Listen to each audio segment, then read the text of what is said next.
আশা করি সবাই ভালো আছেন। হিন্দু মুসলিম ভাই ও বোনেরা, নেক আমল, আল্লাহ তাআলা আপনাদেরকে নেক আমল করার জন্য তৌফিক দান করুন। কিছু আমল এমন আছে যেগুলো করতে খুব বেশি সময়ের প্রয়োজন হয় না, অনেক জ্ঞানের অধিকারীও হতে হয় না। কিছু এগুলোর ফজিলত অনেক বেশি, এগুলোর বান্দার আমলনামাকে ভারী করে। যেমন রাসূল সাল্লাল্লাহু আলাইহি ওয়াসাল্লাম বলেছেন, যে লোক আমলের আগে বলে সুবহান আল্লাহিল আজিম, সম্পূর্ণ সূরাটি শুনে নিন।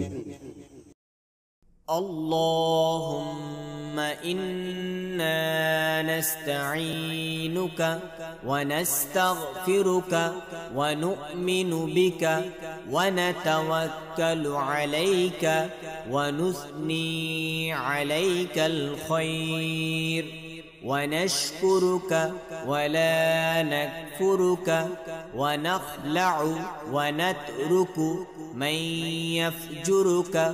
اللهم إياك نعبد ولك نصلي ونسجد وإليك نسعى ونحفد ونرجو رحمتك ونخشى عذابك إن عذابك بالكفار ملحق.